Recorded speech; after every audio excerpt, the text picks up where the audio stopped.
In this learning objective, we're going to look at the inverse of these trig functions. So a lot of times we get these equations where we have sine of this angle equals 4/5 or some ratio of the sides. And we never really cared about what the value of a was when we were first finding this ratio. But what if I knew this situation? I knew sine of a equals 4/5. And I want to know what is the value of a. But right now I can't figure out what a is because it's inside of this sine function. But what we've learned previously in our other units, especially when we learn logarithms, is that if you want to figure out when something's inside of something else, you have to use the inverse to kind of cancel out. So if I wanted to solve this problem, I would do sine inverse. The inverse of the sine function is going to flip these two things. So now the 4/5 is going to go in here, and it's going to be equal to a.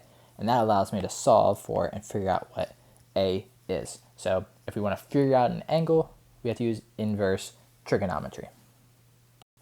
All right, so here are the things. So the first thing is just like we used to write it. If we want an inverse function, we just put that little -1 next to our function, and that represents the inverse function.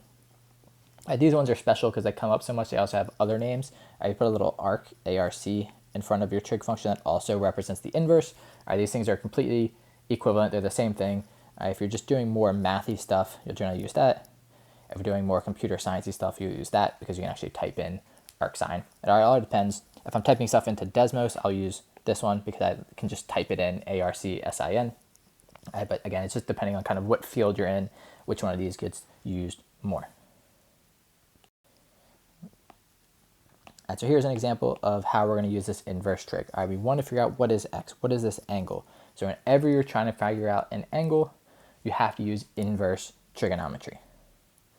So if we knew this angle, we could use our trig. We know the opposite side and the adjacent side. So if I took the tangent of this angle, which again, I don't know what it is yet, I would do opposite over adjacent.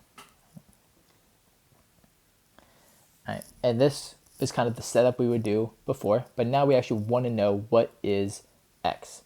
To figure out what x is, now I switch from tangent to tangent inverse. And then again, these two things are going to switch places. So whenever I use an inverse, the things switch places, the input and output switch places. That's equal to x. So all I have to do is type this into my calculator. Again, since I'm using Desmos, if you're using a handheld graphing calculator, there's a button that says tan inverse.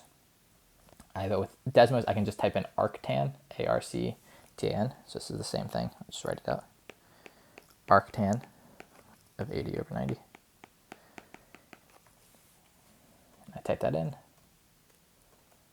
and I get, this is 41.63 degrees. Also remember, if you're doing this like the first question of the day, you have to make sure your answers or your calculator is set to degrees. So on your handheld calculator, you can do that.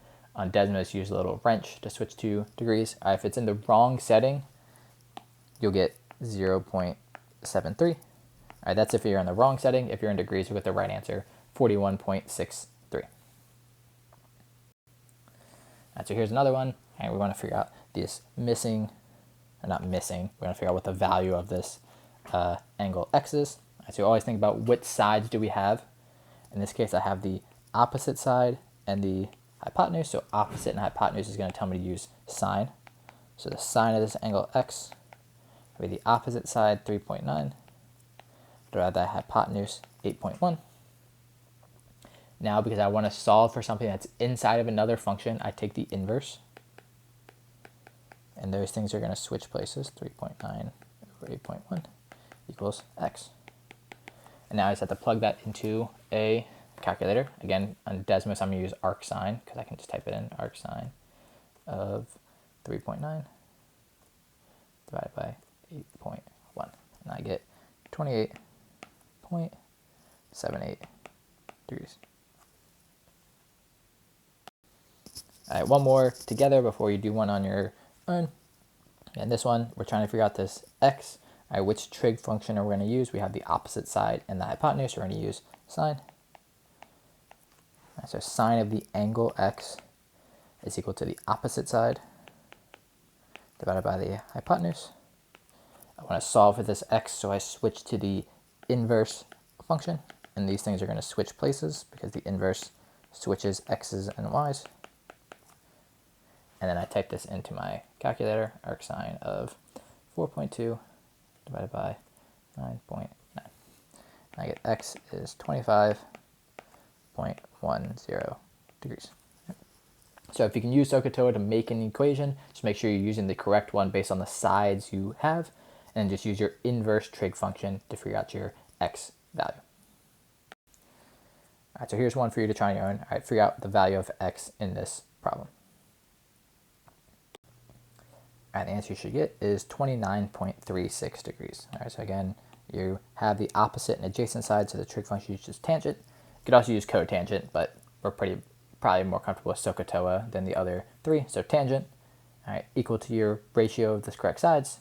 Flip it to tangent inverse or arctan, and then type that into a calculator.